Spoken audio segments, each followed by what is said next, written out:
Од өндөр суугийн хэрвээ нэвтрүүлгийг эхлүүлэхээр хөтлөх зандаа урнаа нар бэлэн болоод байна. За өдрөмд. За ингээд шинэ үйлрэлээрээ од өндөр сууг хэрвээ гэдэг юм цуврал нэвтрүүлгийг эхлүүлж байгаа. Энэ нөгөө шинжлэх ухааны фантастик судахтай. Хэрвээ сар байхгүй болжул яах вэ? Нар байхгүй болжул яах вэ? Хэрвээ бүх хүмүүс хайлбал яах юм? Хэрвээ хүн амьтдын хэл мэддэг бол яах юм? Хэрвээ бүх ирвэхээ алга болчвол юу болох юм гэдэг ийм цуврал 50 нэвтрүүлэг хамгийн ихний дугаараа эхлүүлж байгаа. Тэгээ өнөөдрийн ярилцах сэдэв бол дэлхийн бүх мөс хайлчвал яг юу болох вэ гэдгийг ярилцсан. Тэгэхээр аяа жоох авчаа гэхэд. За тэгэхээр бүх мөс хайлбал яг юу болох юм гэдгийг ярихын тулд эхлээд оршлон жоохон нөгөө юу шүү урчуу гэхдээ maaхан гоё төвчээртэй сонсороо яг гэвэл их чухал юм. Тэгжиж адлын явдал руу орох юм. Тэгэхгүй шууд адлын явдал руу орчоор бид нар жоохон буруу ойлголттой болж магадгүй ялангуяа хүүхд багчаад. Тэгэхээр юуны өмнө нэг зүйлийг маш тодорхой болгох хэрэгтэй. Тэр нь дэлхий дээрх бүх мөс нэг хоногийн дотор эсвэл нэг хормын төдийд хайлаад урсах ямарч боломжгүй шүү дээ. Тэ? Яг л ингээл гараа эмэрх төдийд хайлна гэж байхгүй. Мэдээж хэрвээ ийм зүйл генетикэн болвол бид яг энэ нэвтрүүлгийг хийж амжихгүй таа ч гэсэн үүнийг сонсч амжихгүй бүгдээрээ нэгэн зэрэг насварах юм. Нөгөөдөр буюу Day After Tomorrow гэдэг кино гэдэг те 2004 оны тэрэн дээрх шиг нүд ирмэгтэд хайлаад хөлдөөд эхлэх юм бол хүн төрөлхт ямар нэгэн хариу арга хэмжээ авахаас өмнө бүр юу болоод байгааг анзаархаас ч өмнө л чадвалчих. Тэгэхээр хэрвээ бүх хүмүүс хайлбал юу болох вэ гэдэг нь бидний төсөөлтөө хийж буй бодлын туршилт юм шүү бас. Иймэрхүү төсөөлийн туршилтууд энэ одоо хэрвээ гэдэг нэвтрүүлгийн зорилго нь юу? Хүн төрөлхтний шинжлэх ухаан тэр технологийн хөгжлийг өнөөгийн түвшинд хүргэсэн тэр онцгой чадваруудын нэг. Ингэж төсөөлдөг болохоор эрдэмтэд энэ бол нээлттэй хийсэн юм хэрвээ гэж. Эйнштейн одоо чинь ийм төсөөлөл бодлын туршилт маш их хийдэг байсан. Энэ нь ч түүнийг яг том нээлтүүдээ хийхэд хүчтэй нөлөө үзүүлсэн гэдэг. Харин нөгөө талд өнөө цаг үед нэгэн чухал асуудал хурцаар тавигдж байгаа нь одоо л уур амьсгалын өөрчлөлт. Монголд бол маш хүчтэй мэдгэж байна. Өвлөн хуурай цас хорхоож байсан. Шинжлэр бид нар цасгүй одоо шинжлэл хичнээн тэмдэглэв. Цасан өвгөн хийгээгүйг одоо хэдэн 10 жил харж байна юм. 6 сарын 1-нд хүрчтэй өнгөрөөлөө л та. Тэглээ сая 7 сард наадмаар хүүтэн л байлаа. Тэгээ бороо орохоор үер болж ордог. Зүгээр нэг гоё шиврээл дулаахан биш те. Ингээд уур амьсгалын өөрчлөлт дэлхийн бүх газар одоо мэдгэж байна. Тэгэхээр уур амьсгалын өөрчлөлт болж байгаа нь бол батлагдсан зүйл. Биднийг баахад ярьдаг байсан нөгөө дэлхийн дулаарлал гэж нь уур амьсгалын өөрчлөлт гэдэг том зүйлийн зүгээр л нэг хэсэг нь. Нэг шинж тэмдэглэл гэж ойлгож байна. Арктик гэдэг одоо хойд тэ туйл. Арктикийн мөсний гүнд хийсэн тэр судалгаа хэмжилтүүдээр дэлхийн дундаж температур сүүлийн 200 жил айжмаар ингээд нэмэгдээд байгааг угаас нэгэнт нотолсон байна. Тэр мөснөөс тий нөгөө судалгаа авдаг байна шүү дээ. Туйлын мөс гэдэг бол тэгэхээр олон зуун жилээс олон мянган жилийн өмнөх дэлхийн уур амьсгалын мэдээллийг өөртөө агуулж байдаг байна. Цас хаялах бүртэл одоо үүсэж улмаар хөлдсөн мөсөн давхарга нь time capsule болно гэсэн үг. Тухайн уур амьсгал агаар мандалдах тэр материал нь мөн нэгдлүүдийг нь тэр одоо мөснүүд өөртөө агуулж байдаг ингээд цаг-цагаар. Тий. Одоо бүх цаг үеэр нь мөснүүдийн ингээд нөгөө хөрөгчөндөө хийцэн байдаг маш сонирхолтой газар байл шүү дээ. Тэгэхээр илүү гүн явах тусмал тэр мөс рүү илүү эртний дэлхийн уур амьсгалын мэдээллийг тэр мөснөөс олж авах боломжтой. Мөсөнд агуулгадах тэр агаар болон усны молекулууд нь эртний дэлхийн цагаагаар, эртний дэлхийн температур, эртний дэлхийн агаар мандлын найрлагын мэдээллийг өөртөө хадгалдаг гэж ойлгож байна. Харин шороо тундас зэрэг нь тухайн үед хэр хуурай эсвэл хэр чиглэг байсан зэрэг мэдээллийг одоо гаргаж авах боломжийг нь олгож байгаа. Эдгээр гүн мөсний хэмжилтүүд нь давхарга бүрээрээ дэлхий сүүлийн 20 мянган жилийн турш дулаарч ирснийг харуулдаг. Тэгэхээр одоо л бас яг дулаардаг биш. 20 мянган жилийн турш дулаарч байгаа. Модны цагиргаар модны насыг хэмждэгтэй яг адилхан ойлгож болно юм. Цагиргийн тоо хэр модных олон байх тусам хөгшин мод байдаг. Доторх цагиргууд нь тухайн мод анх үүсгэхдээ ямар нөхцөл, ямар шин чанартай байсныг харуулдаг. Үүнтэй адилаар гүний мөсний давхаргууд нь эрт дээрүүд үүссэн болохоор тухайн үеийн уур амьсгалын мэдээлэл хадгалдаг байх нь тий. Тэгээ одоо яг Арслан зааны дараах үеэс буюу тий одоо нэг 13 юм 10 мянган жилийн өмнөөс л арай доктортой болсон болохоос өмнө ер нь бас нэлээд тийм галзуу хөжилж болохоор тийм хамгийн сүүлийн мөсдөг чинь тэр үед л болсон шүү дээ. Тэгэхээр дэлхийд дулаарч байна гэдэг нь өндрөөс хүн унвал үхнэ гэдэгтэй адилхан яг бодит факт л. Ер нь дэлхийд дулаарч байна. Үүнтэй бол маргах хэрэг хүмүүс зарим нь маргаад дээ. За маргамаар үйл ядч та бүхэн ChatGPT-гээ худалдаж аваад Deep Research Mode гэдэг дээр нь тохируулж байгаад асуучих хэрэгтэй. Тэгвэл өч төчнөө эрдэмтдийн эсэ өч төчнөө судалгаа билийхэн гараад ирнэ. Худалдаж авахгүй бол биднэрт нөгөө бидний асуултанд хөнгөн л хариулна. Худалдаж авах юм бол тэнд чи эрдэмтдийн нөгөө материал гарч ирдэг те. Би төлцөн ерний тэр deep search-ийг ашигладаг юм биш үү? Тэ мэдж авлаа. Тэр чи эрдэмтдийн материалыг хайна гэдэг. Тэрний төлөө мөнгө төлж байгаа байхгүй. За тэгэхээр энэ дулаалал цаашдаа үргэлжлэвэл ойрын 1000 жилийн дотор дэлхийд ирэх бүх хүмүүс хайлд урсчих аюултай гэсэн таамаглал тэр судлаас гарч ирсэн. Тэгэхээр өнөөдрийн сэдэв энэ үзэгдэл болвол яг юу болох тухай. За тэгэхээр багаас нь эхлэе. Асуулт нь дэлхийн бүх хүмүүс гэдэг чинь тэгвэл яг юуг хэлэх юм бэ гэдгээс асуулт нь эхний асуулт. Бид нар чинь туйлал бодоод байна би бол. Бид нар чинь бүх хүмүүсийг хайлтвал юу болох вэ гэж байгаа мөрчлөө дэлхийн бүх хүмүүс гэж юуг хэлэх юм гэхээр. Тэгэхээр хойд бол өмнө төлөө зөв. Тэдгээр дээрх тэр мөсөн далай мөнх цаас дуул зэргээр бид дэлхий дээр хүйтэн хөлдүүс хэсгүүд байдгийг мэднэ. Тэгээд тэнд нь оцсон шүү цагаан баага амьдртыг бас мэднэ. Харин эдгээр хөлдүүс мужуудыг мэрэгжлийн хэлэнд криосфер гэдэг юм байна. Криосфер гэж нэрлэдэг. Мөснүүдийг үү? Тий. Энэ хөлдүүс мужуудыг. Тэгэхээр үүнд нь юу ордог гэхээр Арктик хойд мөсөн талаа болон одоо тэр нөгөө Антарктидын бас өмнөд тэр далайн мөсөн хэсгүүд. Мөн Гренланд арал. Мөн Антарктидыг бүрхсэн тэр их мөс. Тэдгээрийг холбосон тэр бас мөсөн далайнууд. Хималай нуруу, Анди нуруу, Альпийн нуруун дээрх мөнх цас тогтцууд, мөсөн уулууд, мөсөн бүрхүүлүүд, ice caps гэдэг те. Улирлын чанартай тэр цас, хөлдсөн нуур, мөнх цэвдэг гэд. Энэ болгоно нөгөө крайосфер. Мөнх цэвдэг хүртэл орно гэдэг бол сонирхолтой байлаа. Тэр чинь мөс хайлна байгаа шүү дээ. Хөрсийг тэгэхээр тэр хүртэл орно гэхээр ер нь ойлгочлаа те. Бүх зүйл юм байна ер нь мөстэй холбоотой. Тэгэхээр хэдий эдгээр нь гаднаасаа бүгд адилхан яг мөс харагддаг ч гэсэн усан дээр хөвж байгаа мөс буюу мөсөн далай, хуурай газрын мөс буюу их газрын мөс гэдгээрээ маш том ялгаатай шүү бас. Тэгэхээр энэ бүх мөс ялгаатай. Тий, ялгаатай. За эхлээд мөсөн далай ба тэр их газрын мөсийн ялгааг нь хэлье. Далайн температур ингээ буурах буюу ингээд хүйтэн болох үед түүн дээр мөс үүсэж байгаа тий. Монголд бол өвөл дөхөх тусам нөгөө гол найрамдаж мөсцөөр байгааг ингээд тий тэгээ хөлдгийг бид нэр ажиглаж болдог. Ингээл заримгдчихэж байгаа. Эдгээр мөс нь болохоор далай гол мөрөн дээр ингээд хөвж идэг.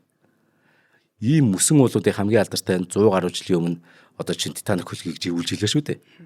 Мөрөөрөө хөвж байсан тэр мөсөн уулын замд нь л өөрөө Титаник гэдэг хөлөг очиж саад босноор хүндрэлтний түүхэнд хамгийн гаймшиг тэ аимшигтай ослуудын нэг болсон.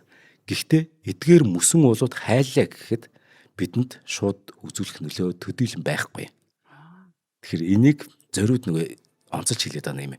Учир нь далай гол мөрөн дээр хөвж байгаа мөс өөрөө хайллаа гэхэд гол мөрнийхөө хэмжээг нэмдэггүй л байхгүй. Нэг аяхтай мөс шиг юм байна шүү дээ, тийм хэмжээг нэмдэггүй шиг л. Яг тэгвэл анх түүн дээр байсан өөрөө тэр ус нь хөлдөөд тэр нь эргээд хайлж байгаа үзэгдэл болохоор.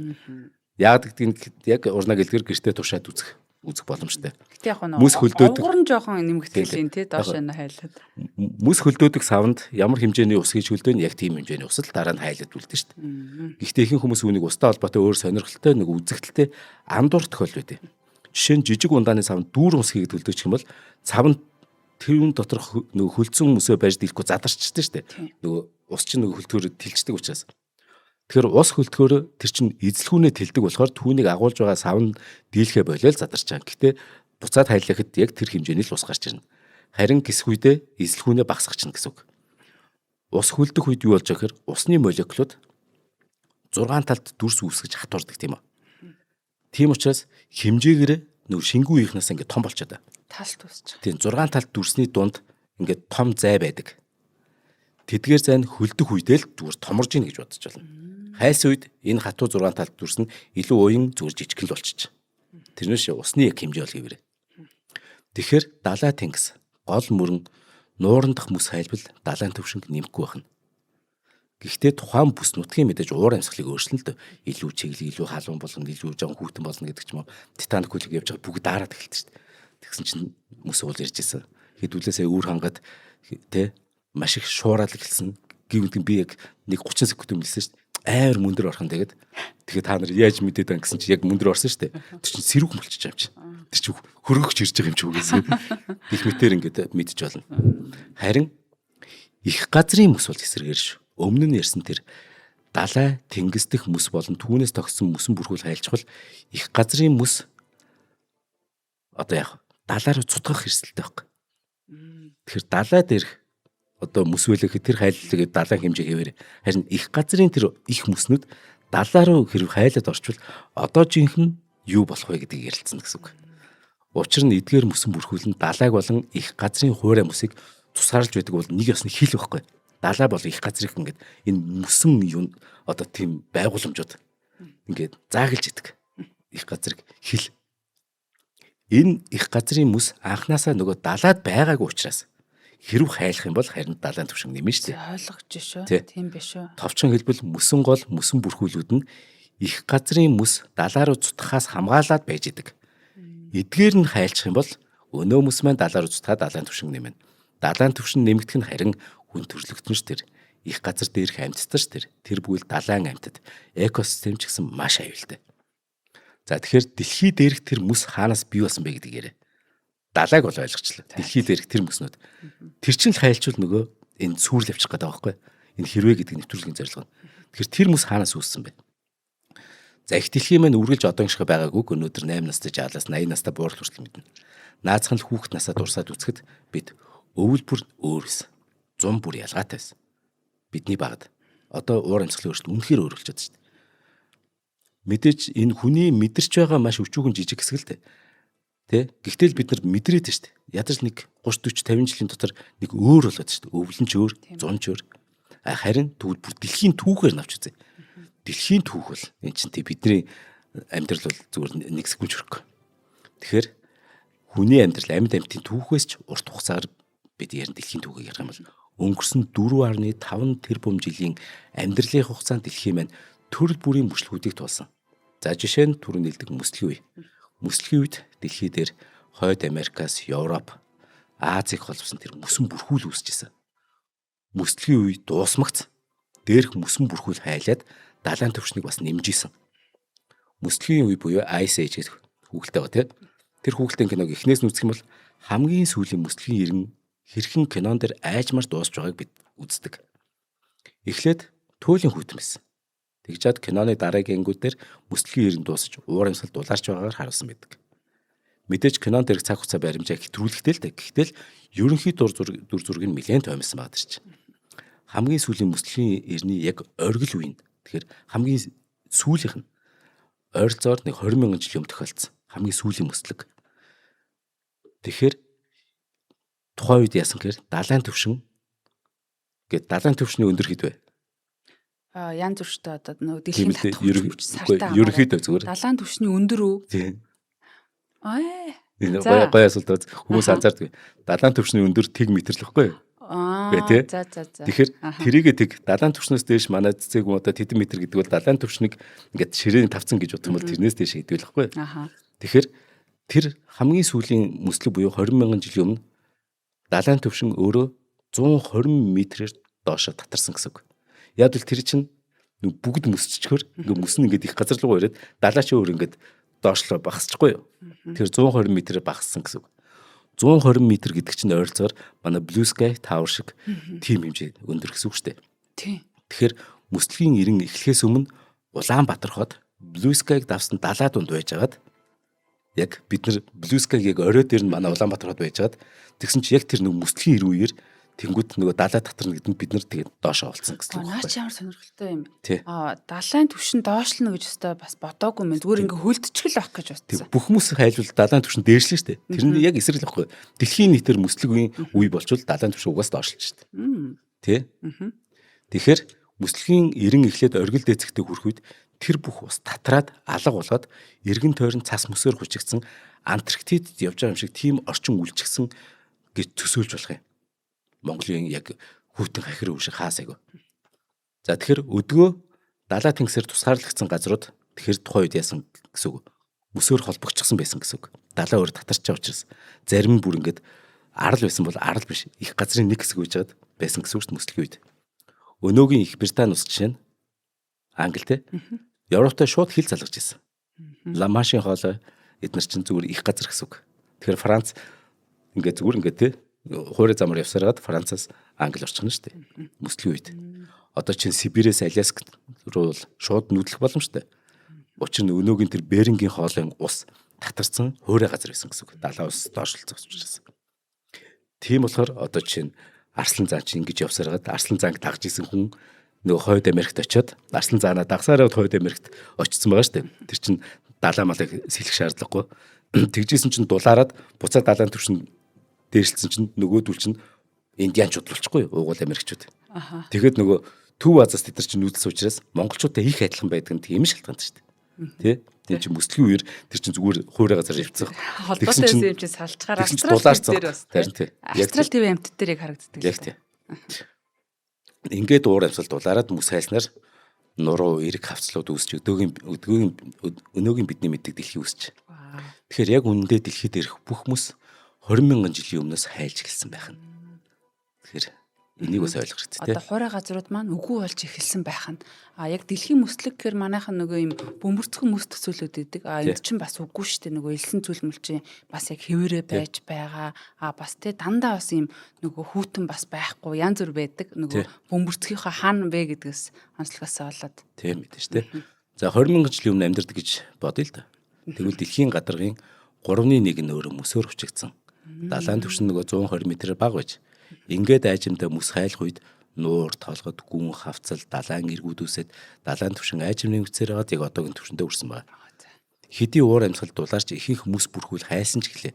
Өнөөгийн гэхдээ Гренланд Антарктидын мөс харин хадгалагтаад үлдсэн.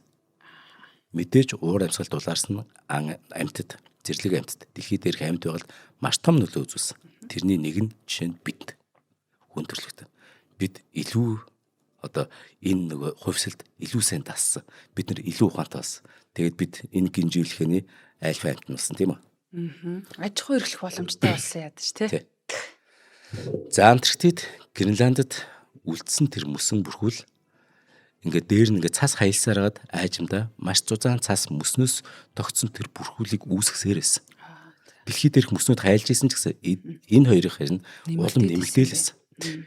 Ингэж томорсоор байгаа зарим нь бэлрүүгээ ингээд өнхөрч унаад мөсөн бүрхүүлийн хэмжээг улам томруулаа. Ингээл нөгөө орой дээр уулын орой дээрсэн мөснүүд чинь ингээд доош унахтаа тэгээд тэр чигээр одоо энэ ширээг нэг арал гэж үзэл дээ. Энэ арал нэг жоохон оврд байсан бол эхлээд нөгөө дээр нь унж байгаа цас мөснүүд чинь ингээд өнхөрч унсаар хагаад энэ ширээ буюу энэ арал тэр чигээр маш зузаан мөс болсон гэсэн үг. Хадагдагцаар байна. Хэдэн мянган жилийн хугацаагаар айжмаар тэлээ томорч байгаа мөсөн бүрхүүлгээл ялгаж байгаа. Өөрчлөгдөхгүй, шинжлэхдэггүй хураагдаал ах юм байна. Тэгэхээр энэ нэвтрүүлгийн гарчиг бол дэлхийн бүх мөс хайлбал юу болох вэ гэж байна. Ягаад Гренланд Антарктидыг яриад байгааг би одоо тайлбарлая. Өнөөгийн дэлхийд дээрх хамгийн их хэмжээний мөс энэ хоёр арал дээр л уус хадгалагдаж байгаа. Нэгийг нь бүр тэв гэдэг те. Нөгөөдгийн дэлхийн хамгийн том арал гэдэг. Антарктид Гренланд хоёр бол өөр дээр бүр маш зузаан асар хэмжээний мөсөн малгай өмсчихсэн тийм арлууд юм. Тэгэхээр түүн дээрх бүх мөс хайлаад урсчихвал доороос нь хуурай газар л гарч ирнэ.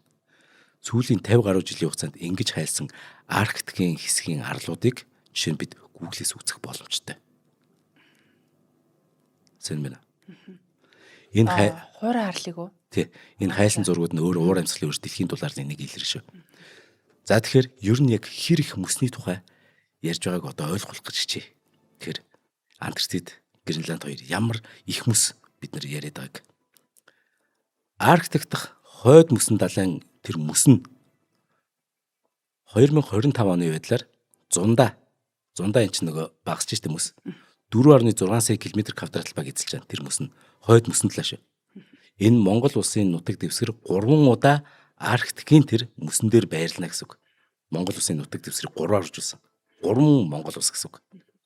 Харин өвөлдөө Арктикийн мөс нь 14.3 сая км квадратл бат болдог. Энэ нь Монгол улс 9 удаа тэр мөсөн дээр байрлана гэсэн үг. 9 Монгол улсын хэмжээний газар нутаг. 9 дахин их. Эхнийх нь 3 дахин их байсан бол зундаа 3 дахин Монгол улсаас том бол өвөлдөө 9 дахин том байхгүй тэр мөс. Хэрвээ Арктикийн бүх мөсийг яг Монгол улсын нутаг дэвсгэр дээр жигд тараах юм бол улс даяар 8 м өндрийн мөсөн давхрахтай болно. Яг улс даяар. Хонхор газарч 8 м өндөр газарч 8 м өндөр гэхдээ яг жиг тарааж байгаа Монгол улсын нутаг дээр тэгэхээр 8 м өндөртэй мөс Монгол улсыг бүрхнээ л гэсэн. За хэрэг мөс байдгүй гэдгийг маш сайн ойлголт. Тэр гэхдээ зөвхөн хойд мөсөн талаа буюу Арктикийн мөсөг ирсэн шүү. Одоо тэгвэл Гренландыг ярэ. Дараа нь Антарктидыг ярэ. Гренланд яаж ингэж бас ноцтой орж ирж байгаа нь сонирхолтой байна тий. Хамгийн том ар шүү дээ.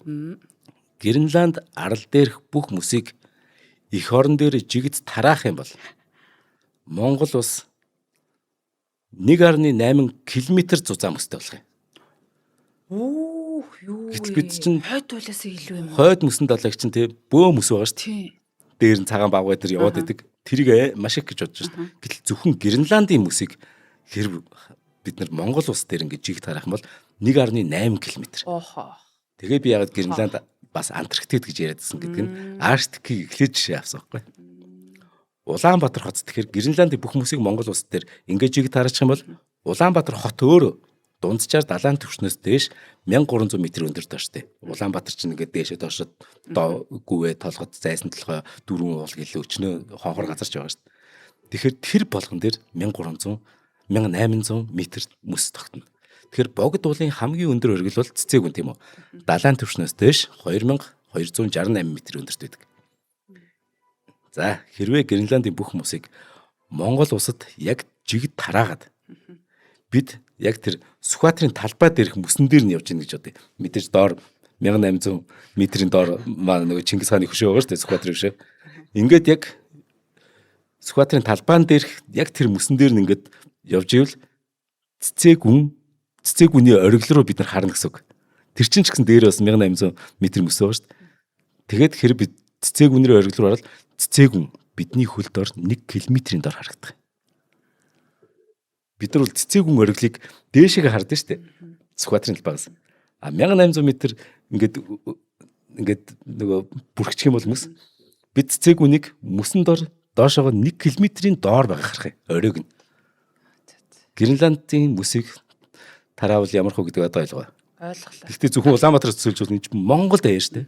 Би яг Бурж Халифа энтрийг л бодоод байлаа л да. Тэгсэн чинь тэднэрээс 2 дахин өндөр юм байна.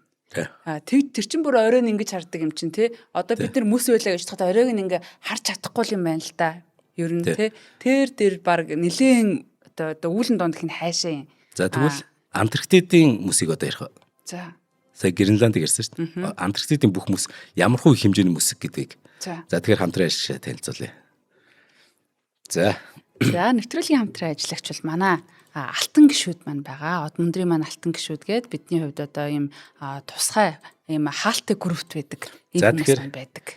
Яг үнэ. Алтан гишүүдтэй нэг ер нь сонсогч нартай нэг уриалга гаргаж. Бид 2 жилийн өмнө те. Ер нь 2 жил хагас өмнө байгуулагдсан л да. Гэхдээ яг дөнгөж байгуулагдаад нэг 3-4 сар болоод бид нэр цалингааш тавьчихдаг. Яг дампуурх мөчөд бид иргэд маань ер нь тэг ийм гоё юм гэж та нар дампуурчлахгүй яаж туслах вэ гэж яхад нь бид нэрээ ингэж болох юм байна гэд бид нар нэг юм амласан.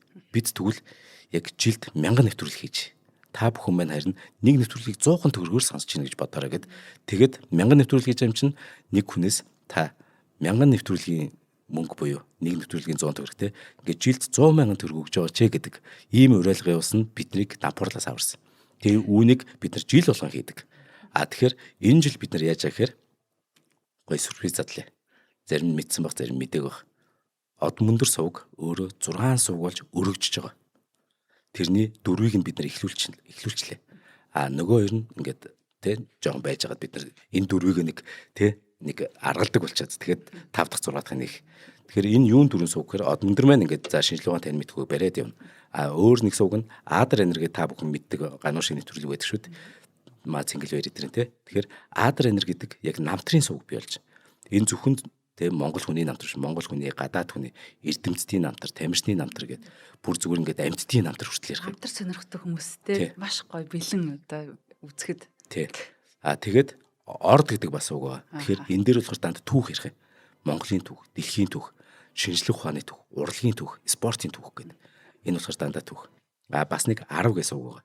Манай тэ би нэг дандаа л ярьдаг 10 цаг юм ингээд тэрийгээ би одоо гоё юу болгож чинь тэ бид нэг подкаст хэлбэр биш зүгээр гоё ингэж уншингуудаа тэрийг гоё зурагжуулж. Тэр ийм дөрвөн сувг байгаа. Тэгээ ер нь 6 сувгийнхан бид яг хөтөлбөрийг 3 жилээр нь гаргацсан. 1 жилээр биш. Бид нар баг 5-6 мянган хөтөлбөр батлалаа сая. Хагас жилийн турш бүр байн хуралцараад. Тиймээс та бүхэн маань одоо алтан гишүүн болоорой. Энэ удаа харин жоох өөр юм билээ. 100,000 болон түүнээс дээш төгрөгөөр бид нарт туслаарай гэж хүсэж байгаамаа. За баярлалаа. За дансын нэлчтэй.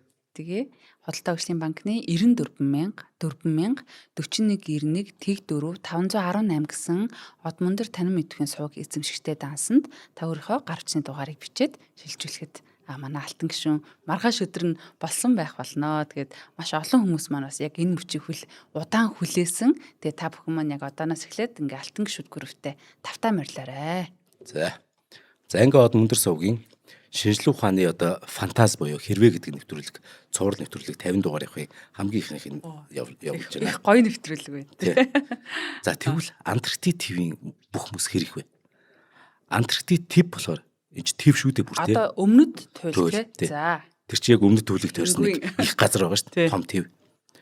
Антарктид ТV болохоор Монгол улсын нутаг дэвсгэрээс 9 дахин том тийм том ТV бүхэл бүтэн ТV.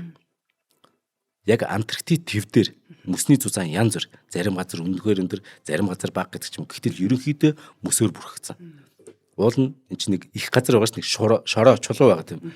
Чулуунаас дээшээ дунджаар яг Антарктид ТV дээр өөрөө дунджаар 2.1 км зузаан мөстэй. ТV тэр чигээрээ. Бид улс яриаг зөвхөн ТV ярьж байгаа ш. Их газартай хүрхийн эц салгалтай. Тийм. Одоо тэнд зүгээр Антарктид ТV-д өчнөө байгалийн байлгүй дээ. Одоо нөгөө нүүрс одоо баг нээвчиж магадгүй утах нь дэлхий чигээр янз бүрээр хэрэгжиж учраас элсэн цөлүүдийн нэг гэж явдаг шүү бас тий. Элс бишээ. Зүгээр цөл гэж явдаг. Тий цөл. Ер нь хамгийн том цөл гэж Антарктид дараах нь Арктик тэгээс хар гэж явдаг. Тэгэхээр дунджаар 2.1 км гэхгүй. Тэгэхээр манай оюутлогын чинь гүний орд чинь дэлхийн хамгийн одоо гүн учраас олборлоход маш хэцүүгээд тэр чинь 1300 км ингээд доош явж байгаа шүү дээ. Тэ 1300 м. Тэгэхэд энэ Антарктид бүр одоо тэр доор нь өстой бүр хамгийн их алмаз алт байгаад тэрийг олборлохын аргагүй тийм гүн зузаантай мөстэй байхгүй. Дунд чинь 2.1 км гадалт. Анх удаа сонсч байна. Мөсний гэхдээ бүр хамгийн зузаан хэсэгчж байгаа юм бас. Тэр нь юу гэж? 4900 м. 4.9 км. Бараг 5 км. Юу вэ? Тэгж бодсон ш. Тийм амар мөстэй юм уу? Тий. Тэр мөснөө тэгэхээр манай хүүтний ориглоос хамаагүй өндөр. Манай хүүтний ориглол чинь 4374 м тийм үү? Тэрнээс ахаа 600 м-ээр тийм их хэмжээний мөс. Жишээ нь хамгийн ориглол хэсэг нь. Энэ бол дээшээ бол одоо тий Эвересттэй харьцуулахад бас. Тэгэхээр Антарктид ТV дээрх бүх мөсийг Монгол улсын нутаг дэвсгэр дээр жигд тараавал хэр зузаан болох вэ гэвэл яг жигд тарааж аш. Тэгэх юм бол Монгол улсын нутаг дэвсгэр дээшээгээ 19 км зузаан мөстэй болно. Эверестийн ориглоос 2 дахин өндөр тийм зузаан мөстэй болно. Бид тэр мөсөн дээр ингээд зогсож байгаад доошоо харах юм бол Сүхбаатарын талбай дээр доош харах юм бол эзэн Чингис хааны маань хөшөө, Сүхбаатар жанжны маань хөшөө 19 км-ийн доор харагдах юм. Зүрх гэдэг шиг. Тэгэхээр дэлхийн бүх мөс хайлвал юу болох вэ гэдэг би төсөөлүүлэх гээл байхгүй. Тэ? Ингэж тэгээ энийг хайлуулах гэдэг шүү дээ. Тэгэхэд ойлгуулж байгаа тий. Ойлголоо. Харин тий. Бараг хүн бүрийн хүүхэд байхасаа мэддэг алдарт амьтны ертөнц байгалийн сэдвтэ баримт киноны хөтлөгч Дэвин Эйтенборо гэдэг Life on Our Planet гэдэг энэ баримтат кинон дээр уур амьсгалын өөрчлөлтийн улмаас дэлхий дээр юу болж байгаа тухай гардаг. Бүгдийг нь үлдсэн. Кинон дээр гардаг хамгийн эмгэнэлтэй хэсэг нь Арктикт амьдардаг тэр нэг далайн хавуудын тэр нэг арал байгаа л тэр арал нь бүрэн хайснаас болоод далайн хавууд уул өдөө мацаж чадалгүй хадны хавцал руу унж буугаа тэр маш аимшигтай зураглал байдаг. Хүүтэн цас мөстэй газарт амьдрахаар зөгцсөн тэр нөгөө амьтад хад чулуулга хуурай газар амьдрч чадахгүй учраас хоолт ижээлийн дутагдлалд ороод эцэстээ амьдрах гэр орончгүй болдог. Энэ маш гонигтай хэсэг. Тэдгээр амьтдын хамгийн гол нь гэр нь хайлчихсан байхгүй. Тийм учраас тэр амьтад хадны хавцал даган доош унаж өгөхөөс өөр сонголт үлддэг тухай гардаг. Тэгэхээр эднэр чинь бүр ингээд нөгөө овоороод бие биен дээрээ гарч амьдрах нь холгүй болоод тэгээд ингээ унж өгч байгаа. Тэр бичлэг бол бодтой шүү дээ. Бодтой гэж боддог. Тэр аимшигт. Яг там шиг. Тэгэхээр тийм болж байгаа шүү тий. Дэлхийн нэг хэсэгт. Тэгэхээр Антарктид, Гренландын бүх мөс хайлбал дэлхий дээр юу болох вэ гэдгийг яг одоо ярилцсан. Хэрвээ Гренланд арал дээрх тэр мөсөн бүрхүүл бүгд хайлах юм бол далайн төвшин харин бүхэлдээ 7.4 м-ээр хэсэг. далайн төвшин маань За. 7.4 м-ээр. 7.4 м гэсэн чинь 3-аас 4 давхар барилгын хэмжээтэй өндрөөр нэмэгдэнэ гэсэн үг. Одоо бид нар Вьетнамд Фуко Карл дээр одоо чи монголчууд өвөлдөө очиж шүү дээ. Яг далайн эрэг дээр яг л нэгэн хэмд баг ингээд нэг хауснууд байдаг да. Тэрийг шууд давнаа л гэсэн үг шүү дээ. Тийм байна. Зөвхөн Гренландынх. Монголд далайд гарстай орон байгаад далайн эрэг дээр налаад твтэж байна гэж зүйлээ л да. Тэгэх юм бол гинтгэн л Гренландын мөс хайлчмал далайн эрэг танаас 5-6 дахин өндөр болоод юу живж өгнэ л гэсэн үг.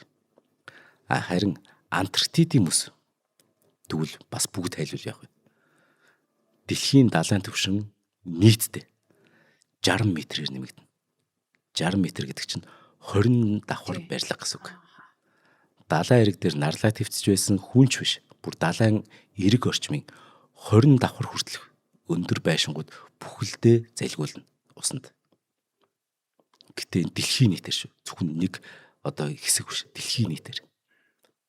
Антарктид, Гренланд хоёулаа зэрэг хайлах юм бол гамшиг цааш болно. Энэ тохиолдолд далайн түвшин 65-аас 70 м нэмэгдэнэ. За мэдээж бодит байдал дээр далайн эрэг бүр адилхан өндөртэй байна гэж байхгүй л дээ мэдээж. Дэлхийн таталцал, газар зүйн онцлог, далайн урсгал зэрэгээс болж зарим газараар илүү өндөр, зарим газараа намхан. Гэхдээ л ерөнхийдөө дунджаар 60 м нэмэгдэнэ бол яг хангалттай зүгээр аимшигтай таа. За далайн түвшин ингэж нэмэгдүүлэх дэлхий тэр чигээр живэх үү гэдэг асуулт байна. Тэгэхээр далайн түвшин дунджаар 65-аас тэр 70 м нэмэгдэх нь дэлхийг мэдээж бүхэлд нь усанд нь живүүлэхгүй л дээ. Интерстеллар киноны Миллерийн гариг дээрх шиг усан гариг болохын тулд бидэнд бүр хэмжээний мөс хэрэгтэй. Гэтэ тэр нь байхгүй байна. Бид маш их мөсний тухай ярьж байгаа гэсэн дэлхийг тэр чигээр нь усанд ахуулыг бол биднэрт ахаад бараг 100 Антарктид 100 Гренланд хэрэгтэй болно л да бараг. Бид усан гараг болохгүй юм байна тий. Аз болж бидэнд ганцхан Антарктид ганцхан Гренланд байгаа. Гэхдээ энэ хоёр маань бүхэлдээ хайлчих юм бол бас Төв Аз буюу монголчууд тэгээ төвдийн одоо тэр өндөрлөг манай Монгол ус ер нь живхгүй нь ойлгомжтой. Монгол, Африкийн тэ ихэнх орон төвд зэрэг өндөрлөг газар бүр ард түмэн живхгүй амьд үлдгэнэ. Санаж байгаа тэр 2012 гэдэг кинон дээр Африкийн хамгийн өндөр уул орчмын бүс тийм үү Килиманжаро. Тэгээ Монгол төвдийн хойгол далайн түвшний тэр огцон мэнгэлтээс амьд үлж чадах гардаг. Бус нь бүгд живсэн байдаг. Энд чинь нэлээд төхөө тэр зураг ш. За ямар усуу живж ямар амьд үлдэх вэ? За хамгийн ихэнд далайн ёроол руу үүр живэх газар бол далайн нэг хитэн арлууд байна. Мальдиваас эхэлнэ. Мальдив тэр чигээр. Яг л далайн түвшнээс дэш ердөө 5 м-ийн өндөртөл байрлалтай энэ арлууд. Мальдив арлууд. 5 м бид нар 65 м-ийн төлөө ярьж байна. Далайн түвшнээс дээш 5 м тий. Тийм л арлахгүй. За. Энтхийн талаач живж тэнд амьдардаг хүмүүс байрлалууд тэр олон улсын нисэх буудлууд хөдөө аж ахуйн талбай нийтээр алга болно. За тэгэд үүний дараагаар Тувалу гэдэг улс байна. Бас л нэг 5 м өндөр төрөлс. Тувалу арлууд бүхэлдээ далай живж алга болно. Багами арлууд хэсэгчлэн живнэ, ихэнхэн живнэ. Хамгийн өндөрлөг хэсэг нь далайн түвшнээс 63 м өндөрт байрлалтай. Тэр багами арлууд. Тэгэхээр ер нь тэгээд нэг оройн 2 м-д орлох. Миний чэйжлэхэд хамгийн хэцүү улсууд байдаг байхгүй нэг цэгэн. Тэд нар маань л бүгд байхгүй болох юм байна л да. Арал улсуудаас бол. Багами арлууд бүхэлдээ далайн ёроол руу орно гэсэн үг. За Аз твд явах вэ?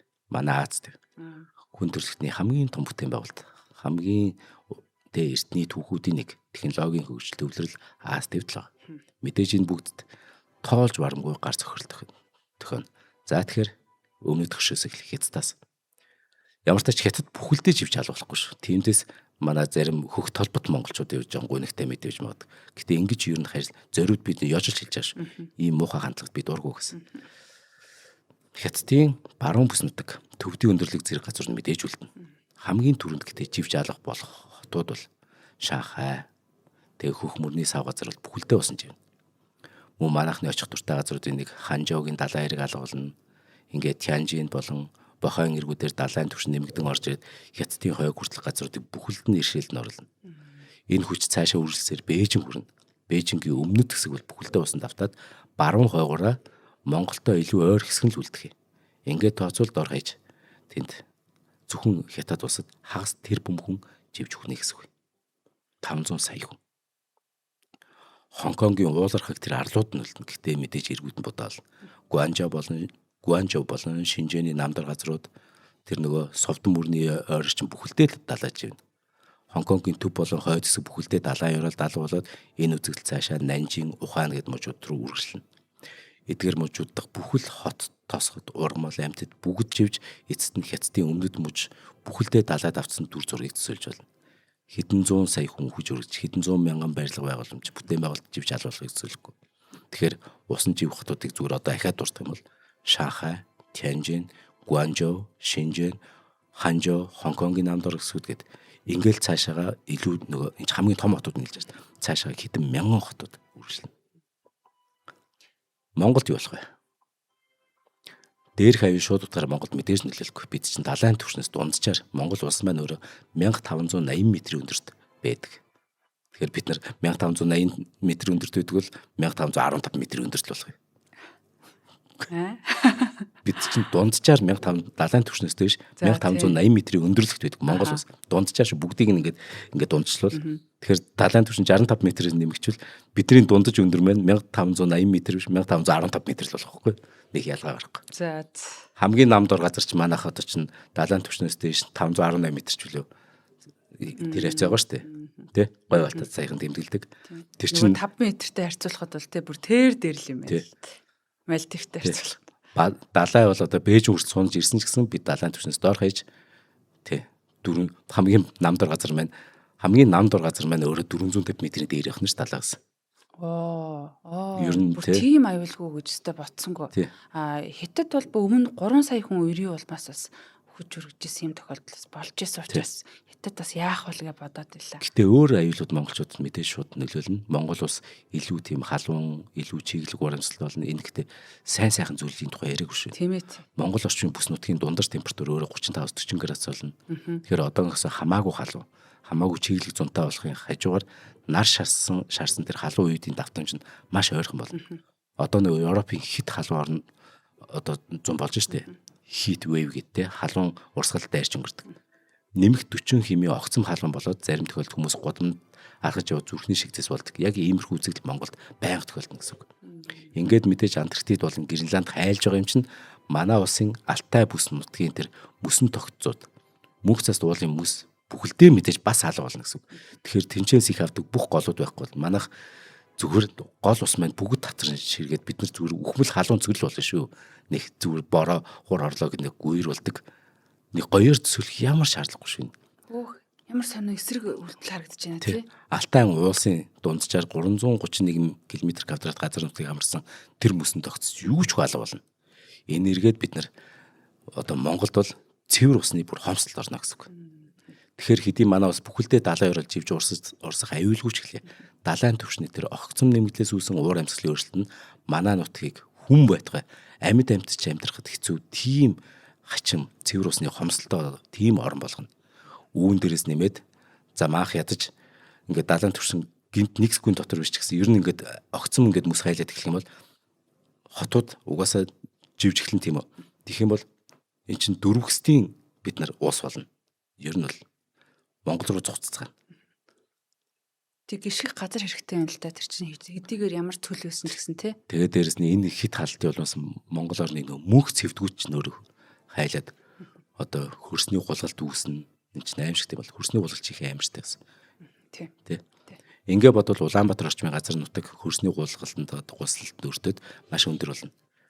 За мэдээж дулаан цагаагаар нь хэр хүйтэн хахир хатуу өвлийн дундар температурыг баасгаж хөдөө аж ахуй эрхлэх таатай нөхцөлийг бий болгож гэлээ. Энэ эргээд тухайн бүс нутагт амьдарч буй хүмүүст хангалттай байх үгүй гэдэг амар эргэлзээтэй маш олон асуудлыг давуулна. Ер нь зүгээр дэлхийн өөрөдөө амьдрахын аргагүй болно л. Хэдүүлээ бодтоор төсөөлөд зөвхөн Аз твдэх асар хэмжээний дөрвс зөвхөн Монгол руу чиглэж ийн гэж зүгээр төсөөл. Яг гэвэл энэ төр чинь фантаст шүү дээ. Шинжлэх ухааны фантаст тий. Тэгэхээр ингээр тухайн хүмүүсийн хоолунд орон байр газар нутгаас эхлүүлээд маш их асуудал үүснэ. Одоогийн өсөглөнд авсан Африкийн зарим орн шиг Монгол улс болж тун магадгүй. Мөн уур амьсгалын өөрчлөлтийн нөлөө хэдий манай улсад нөлөөлөд эхэлсэнийг бас бид нар мартаж болохгүй. Тэгэхээр бүр аимшигт бол зуны хугацаанд богинохон өвөлдөө хуурай байдаг болсон уур амьсгалын өөрчлөлийн дам илэрч манай улсад илэрч байгаа л дохой. Мөн цөлжилт цаг үргэлж нэмэгч байгааг хизээж марч болохгүй. Өвөлдөө хит хүүтэн. Зуд болох тоон бүр ойрцсон. 100 нь болохоор богино болоод Аадар бороо хэсэг нь уур амьсгалын чинь өөрчлөлтийн дам шинж. За Монгол бол ямар ч үсэн ингээд далаад орчихгүй. За Япон солонгос яах вэ? За одоо тий далайн түвшин 65 метрийн одоо өндрөөр нэмэгдлээ гэж бодвол Японы ихэнх хэсэг живж алуулна. Токио, Йокохама гэдэг тэр одоо хотуудыг холбосон их газар, Осака, Кобе муж, Нагаягийн иргэн тойрон бүхэлдээ далаараа живж алуулна. Зөвхөн уулзлах өндөрлөг газрууд нь л үлдэнэ. Харамсалтай нь гэхдээ Японы хүн ам ихээр төвлөрсөн бүс нутгууд яг тэр 65 метрээс доош байгаа. Тэгэхээр энэ нутгууд бүхэлдээ живж алуулна. Солонгосын хоёрч гэсэн мөн харьцангуй намдор газар байдаг шүү дээ. Тэр хам мөрнөөс нь эхлээд одоо тэр шар мөрөн хүртэл угаасаа тэр чигээрээ нөгөө живхээ. Тэгэхээр Инчион Сөүлийн газар нутгууд бүхэлдээ далайн ёрол руу урсна. Мөн эдгээр нь Солонгосын хүн ам хамгийн их төвлөрсөн бүс нутаг шүү дээ. Тэгэхээр Бусан болон бусад далайн эргийн хотууд бүхэлдээ далаад бас урсаж алуулна. Тэгэхээр усан живх хотуудыг ахаад хэлэх юм бол Инчион, Сөүл, Бусан, Токио, Йокохама, Нагая, Осака, Кобе гэд ингээд цаашаа хэдэн мянгаар үргэлжлэнэ. Ингээд тооцох юм бол зөвхөн ингээд тооцоод тэгээд цаашаа мэдээж бид нар энэ тгийг одоо Пакистан гэд Индонез гэд зөндөө явж болно. Ямар ч тач ингэх юм бол нэвтрүүлгийн цаг хүрэх. Ингээд тооцох юм бол бүх хүмүүс хайлах юм бол зөвхөн Азид байс 1.2 тэрбум хүн усан живнэ. За хоёлаа ахаад ивент шиг танилцуулаад Европ төв, Америк төв рүү орцгоё. Африк төв. За нэвтрүүлгийн хамтран ажиллагчаар яг одоо бид нэр Мортон Residence-с та бүхэндээ нэвтрүүлгээ шууд хүргээд мэдчилж байна. Тэгэхээр Мортон Residence чанартай амьдрын явраатай. Одоо энд бид нэр одоо офсолж шинэ үйлрэлээ эхлүүлж байна. Шинэ байртаа болсон. За энэ ямар ч тэгэхээр бид сая 6 сарын 30-нд манай яг одоо үйлрэл дуусаад шинэ үйлдэл одоо мянган нэвтрүүлгийг хийчихэд бид үнэхээр байраагүй. Од мөндрийнхэн маань годамжинд гарсан. Тэгээ годамжинд гарчаад бид 6 сарын 30-наас одоо наадан болох гээд идэг. Нэг 10 хоног л байгаа шүү дээ. Тэр 10 хоногт бид нар маш олон компани, маш олон офис студ байгуулах хэмжээний ч юм уу ингээд од мөндөр байрлах газруудтай болцсон. Бидэнд нөгөө тэр жилээр нь 2 жилээр нь угаасаа мөнгө байхгүй нь үнэн л юм чи бид нар тэрийг нуудгүй шүү дээ. Мөнгөгүй гэдэг нь нуудгүй шүү дээ. Гэхдээ гуйлах юм бишээ бид. Тэгээд яг компанид болцсон. Яаж хамтарч болох вэ? Яаж тусалж болох вэ гэд тэгсэн уулзсан бүх компани манай од мөндөрт үнэхээр дуртайгаа илэрхийлсэн. Туслая. Ямар хуу байдлаар тусламаар энэ яавал гэдүүлээ хамтын ажиллагаа үргэлжлүүлж болох вэ гэд энэ бүх уулзтаас мэдээж хэрэгтэн чинь бүгд нь баярлаа. Тэгэд хамгийн сайн санал тавьсан Мортон Residence. Тэгээ бид яг ийшээ бид наадмын үеэр амраагүй штэ. Өдөр болгон л энийг засвар хийсээр таарсан. Тэгээд яг энэ хугацаанд бид 2 жил орчим Мортон Residence-ийг нэвтрүүлгээрээ ингээд сурчлаад давуу талыг маш их ярьж ирсэн мөртлөө яг өөртөө энд нөгөө офслоод ирсэн чинь давуу талыг бүр яг нүдээр мэдэрч байна. Энэ ямар гэчин гоё хотхон бэ. Энэ одоо 3 л байр байгаа шүү дээ. Тэгэхэд энд хүүхдийн тоглоомын талбай бүр гайхалтай. Ингээд нөгөө одоо дээрээс нарах юм бол Диснейлендийг харж байгаа юм шиг тийм гоё өнгөлөг. Тэгээд тэр тоглоомын талбай дээр нь эргэн тойрны бас ингээд хүүхдүүд ирж тоглолт юм шүү дээ. Яг л энэ хавьд хамгийн шилдэг тоглоом юм. Монгол ер нь Улаанбаатарын хамгийн шилдэг тоглоом талбай байдаг учраас. Нэгдүгээрт, хоёрдугаарт энэ чинь доошоо B1, B2 давхар гэдэг машины зогсоолыг ингээд зарж болно. Гэхдээ зөвхөн оршин суугч зарна гэдэг ч юм. Оршин суугчдын хувьд ямар ч машины зогсоолын асуудалгүй. Гаднааш тэр дотроош тэр нэмэх нь энэ байрны чанар гэж ямар гайхалтай бүр ингээд хаалга бариул одоо нугас юу эзэн цонх бүх юм нь маш өндөр. Тойл хаалгыг хараас ер нь хэр чанартай харахад шууд мэдэгдэж шүү дээ баг материал. Тэгэхээр maaхан Мортон Residence хэрэг та байр авъя гэвэл хэдүүлээ өдөр болгон таардах нь шүү. Тэгээд манай алтан гишүүн жишээ нь Мортон Residence байр аваад өдөр болгон манай офисор ирээд гоё кофе ууж байгаараа бид нар бол маш нээлттэй хамт олон шүү дээ. Тийм Мортон Residence-ийн орсон суугчдад хэлэхэд бас алтан гишүүн болоход шууд манайх руу орж ирээд тэмдэгэ авах боломжтой. За холбогдох хугацааны дугаар нь 76 тэгтэг 67 гэсэн утсаар холбогдох боломжтой байна. Тэгээд энд нүүж ирснээс хойш одоо зогсоолын асуудалгүй бүх үйлчилгээ нэг дор ажилласаа гарангуйта супермаркетад ороод за тэгээд дээрэс нь одоо үсчин, эмийн сан юу гэдгийг бүх хэрэгтэйсүүд нэг дор байгаанаас айгу амар байгаа. Одоо биш нэг өмнө хинэ дэлгүүрээс тийм авчаарай гэдэг байсан бол яг нэг дороос өөрөө ингэ шийддэг болсон. За тэгээд нэвтрүүлгийнхаа ивент тэтгэгч Мортон Residence хамт олонд их баярлалаа. За За бүх хүмүүс айлбал Европт өвдөг болох бай. За хамгийн түрүүнд мэдээж Нидерланд бас бүхэлдээ живж алгуулна. Хойд мөсөн төлтөө ойрхон бахаар ер нь жоохон эвгүй байх л гэж бодоод байна. Гэхдээ хаана уулархаг хаана намдор газар байл гэдгээс бол тэр хойд мөсөнд ал мөс хайлах юм бол чи аяган дотор мөс хайлах юм бол аягны зүгээр ирмэг хэсгээр өндөр болохгүй тэр чигээр л өндөр болно шүү дээ. За. Аяган дотор мөс хийгээл тийм биз дээ. Тийм. За. Тэгэхээр Нидерланд тэр чигээр алгуулна. Яг тэгвэл эн чинь үнэхээр намдор газар байхгүй. Хүн ам ихээр төвлөрсөн Европын далайн эргийн хотод бүхэлдээ алгуулна. Францын өндөрлөг хэсгүүд нь үлдэгч гэлээ. Атлантын болон газрын дунд тэнгисээр холбогдсон тэр эргийн эртний хотод бүгд алгуулна. Парис орчмын газар нь өөрөө далайн түвшнээс дор хаяж нэг 70 м өндөрт байрладаг учраас бүхэлдээ живгүй ч гэсэн дийлэн хэсэг нь бас живэх боломжтой. За мэдээж Италийн Венец болон тэгэл Адриатын тэнгисийн эргийн хотод бүхэлдээ л далайж байна. Өнгөрсөн жил маа бэлгүүнч нэг олон улсын физикчдийн маш том хуралд оролцож байсан шүү дээ. Тэр чинь өөрөө Италийн Триест гэдэг хот. Тэр бол Адриатын тэнгис эрэг дээр. Тэр бол юучгүй алга болно. Мэдээж Альпийн нуруу болон Ром ч өөрөө бас өндөрлөг нөгөө уул толгой дунд байдаг учраас тэд нар бол үлдэнэ. За тэгэхээр усан живэх томоохон хотууд гэвэл за Амстердам, Роттердам, Гаг, Антверпен, Германс Хамбург, Бремен, Дайнын Копенгаген, Английн Лондон хотын Темза мөрний сав газрын ихэнх хэсэг, Францаас Марсель, Ниц. За тэгээд Италиас Венец гэдэг ингээд цааш үргэлжлэнэ. Ингээд маш олон хотууд живээд Европ твээс 200 сая хүн живэх болох юм. Ингэж тооцвол. 200 сая хүн амьдардаг хотууд гэсэн үг хот тосгод.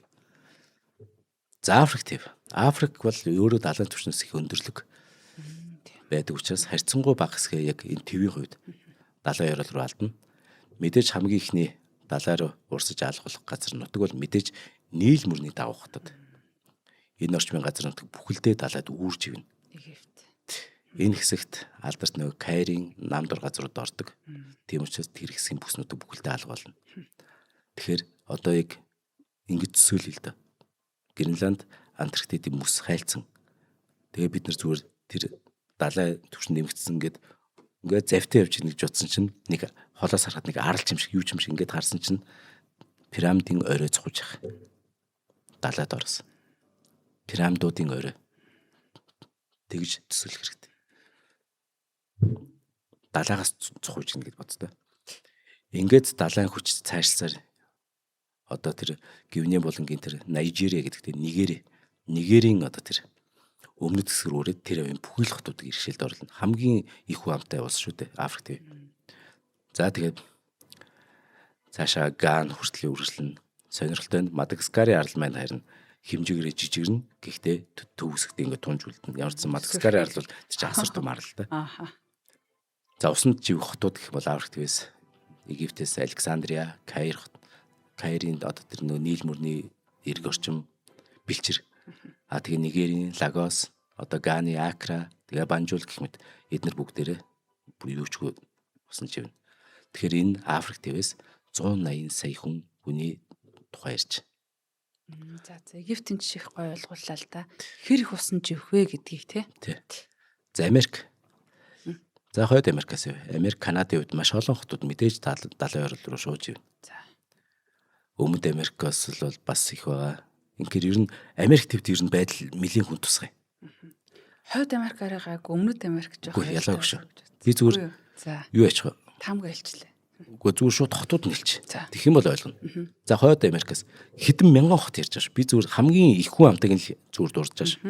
Майами, Нью Орлеанс, Хьюстон хотын ихэнх хэсэг, Нью-Йоркийн Манхэттен дүүрэг тэр чигээрээ, Бостон хотын эргийн хэсэг, Вашингтон хотын эргийн хэсэг, Канадаас Ванкувер гэд. Ингээд хойд Америкаас 130 сая хүний амьдралын тухай ярьж. Өмнөд Америкаас Бразилаас Рио де Жанейро хотын ихэнх хэсэг, Ресифи хот, Аргентин нийслэл Буэнос Айрес тэр чигээрээ, Уругвай нийслэл Монтевидео тэр чигээрээ усанд ороод энэ 100 бас орчим сая хүний тухай амьдрал ярьж. За ингээд тооцох дэлхий дээр 2 тэрбум хүн яг өнөөдөр гів хөндлөн 1 секунд дотор далайн түвшин 65 м-ээр ярих нөгөө нэмэгдэх юм бол 1 секунд дотор нэмэгдэх юм бол 2 тэрбум хүн усан живж амиалтах. 2 тэрбум хүн шүү. Өөрөөр хэлбэл өнөөдөр дэлхий дээр амьдарч байгаа 5 хүн тутмын нэгнийх нь гэр орон усан чивх тухай ярьсан. Сая. 5 хүн тутмын нэгнийх нь. Тэгэхээр ер нь тий аимшиг. Бус хүмүүс нь ч гэсэн ер нь бусад байдлаар те өвчин нөрч үт юм уу ер нь үхэнл гэсэн үг л те энэ болохоор шууд живж байгаа хүмүүс живжээг л ярьж болох гэж ойлгож байна те. Тэгээд угаасаа нөгөө бүх хүмүүс байхгүй болчвол эн чинь нарны нөгөө хор цэцэг чинь одоо нөгөө буцаад нөгөө ойж байхгүй шууд орж ирээд биднийг зүгээр л сийж штэ. Ер нь бол эцэст нь тэгэхээр энэ аимшигтай үзэл мэдээж нэг ором эсвэл хэдхэн зуун жилийн дотор болохгүй л те. Ойрын хэдэн зуун жилийн хугацаанд Гренланд болон Антарктид хүмүүс хайлж урснаа гэдэг нь зарим тохиолдолд нэг хэтэрхий дэгстүүлсэн мэдээлэл шүү бас. За жишээ нь зарим судлаачдын үзэж байгаагаар дэлхийн дулаалал хэрэг энэ эрчээрээ харин үргэлжлэх юм бол 2300 оны орчим далайн түвшин 3 м орчмоор нэмэгдэнэ гэдэг. 2300 оны орчим. 3 м нөгөө 65 м дээр ш. Гэтэ энэ бид болоогүйгээд гараахан хөвөд сууж өстой болохгүй. Дэлхийд ирэх бүх хүмүүс хайлж дуусах нь дэлхийн дулааллын эцсийн аимшигтай үзэгдэл гэж ойлгож байна. Гэтэ эцсийн аимшигтай үзэгдэл ирэхээс өмнө наана харин олон асуудал биднийг үнэхээр ингээд шууд дайран өнгөрнө. Наацх нь хог хаягдал, пластик, хуванцрын гэтрүүлсэн хэрэглээ цөлжөд гэх мэт зүйл бид нар эхлээд эннийхээ ард гарах хэрэгтэй. Тэрнэш бүх хүмүүс хайлж дуусгасан бид нар өөр зүйлээр бид нар яваад өгчих магадaltaй шүү. Тэ. За ингээд шинжлэх ухаан танин мэдхүн фантаз нэвтрүүлэг ингээд ихний дугаараа дуусгаж байна. Маш олон фактуудаар яг сонирхдгүй одоо тий мэддгүй юмнуудыг ингэж мэдэж авдгийм байна. Одоо яг тухайн зүйл тохиолдох гэхээсээ гадна тий. За нэвтрүүлэг маань манайх Адар анир Ордгэр за Од мөндөр гэсэн 3 студиэс нэвтрүүлэг өрдөг. Өнөөдөр та бүхэндээ хэрвээ нэвтрүүлэг маань Од мөндөр студиэс сүрлээ хөтлөгч Зандаа орно хоёр ажиллаа. Дараагийнхаа дугаараар уулзъя. За баярлалаа.